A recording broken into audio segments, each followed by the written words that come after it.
afternoon, everyone. Miss Hartle here with another day of distance learning physical education. I just wanted to share with you some more equipment you can make because our older students during physical education class, you're going to be designing your own game. Okay, so you get to use any equipment that we've learned how to make, or maybe some equipment you had around your house to make your own game. And then for our younger learners, we just want to get a good library or equipment box full of goodies that you can play games with. Okay, so today's games will revolve around cups. So I just use these regular plain Jane plastic cups. But who knows what you have? Maybe you have a chip container. Maybe you have a bigger cup.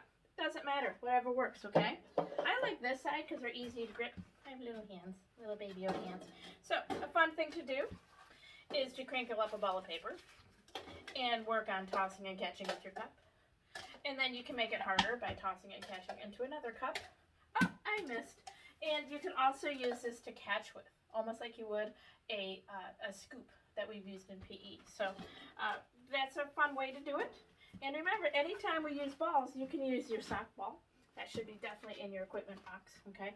A fun one we saw today, in place of a balloon. A balloon is definitely something we should get in our equipment box. But if you have a latex glove, mine is not very latexy, but I can blow it up. And before you know it, I have a little tiny balloon, okay?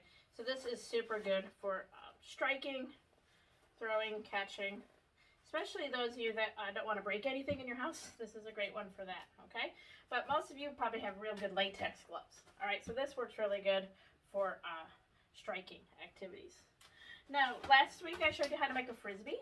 All right, so a fun thing you could do with your Frisbee is set up your cups and use it as a target to knock down. So I would back up. All right, 2 out of 3, not bad. So I could make a game like that, okay? I could also even do my tower like this, okay? Whatever way you want to do it. Another good thing to have for your equipment box is an actual box or basket or a bucket, okay, to use as a target. And this is also handy for holding all your equipment, okay? Another piece of equipment we need to find for you is something to hit with, like a bat, okay?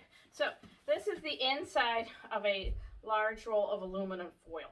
So this is a great activity to toss and hit with. You can play a little home run derby where you set yourself a target. Like my target could be my fireplace, and I see how many times can I toss and hit it. If you're too easy for you, try your non-dominant side. Maybe you're a switch hitter, okay? Another good use is also a spatula. So I can work on, this is a game one of our own students here at Richmond came up with. Toss it and then hit it, okay? Thought that was a great game. And then you could hit a target or whatever you would like. Try to knock something down. Now, so we have bats for striking, a spatula for striking. We have cups that we can also use for cup stick. Now they don't slide like cup sticking cups. Hopefully you have a set at home. If not, you can order them online. They usually call it speed stacks, the sport of speed stacking. But a fun thing to do is our basic freeze stack, remember, where we go up and then down, up stack, and then down stack. And then you can also do the 3, 2, 1, 6 stack. Again, it's a lot harder than regular cups, but you know what? It's still fun, it's challenging, and it's stuff we have around the house, okay? And it's all working on our hand-eye coordination. A lot of that's getting lost now because you don't have baseball practice or lacrosse practice or hockey or soccer, okay? So we got to work on our foot, eye, and hand-eye coordination. We got to keep those skills sharp. So when you're thinking of your game, maybe think of something that works on your coordination or your reaction time.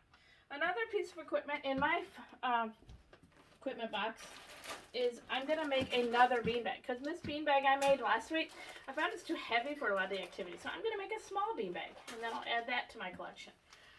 My racket and paddle's a bit flimsy, so I'm going to make a sturdier one. So you may want to do the same.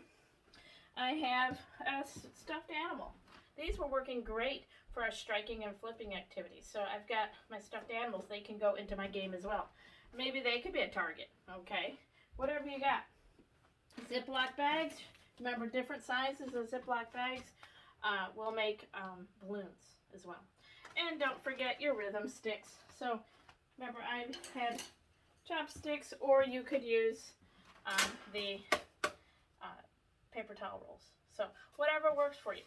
So what you should be doing this week for asynchronous PE is starting to think about what game you would like to make, what equipment you have, what you still need to make. If you didn't make something, it should be in the previous videos, or all the videos are on my YouTube page. So every time I make a video, it gets posted to my YouTube page, and that'll be posted on your Seesaw. Same with Mrs. Stevens' YouTube page, because we want you to be able to access our material in case you miss it. Okay? So have fun, be creative. I cannot wait to see what we come up with. And little ones, don't worry, we got super fun games for you. We'll even play the ones our 4th and 5th graders make. It's so awesome. We're all learning from each other during this distance learning. So have a great week. I'll see you next week. Bye.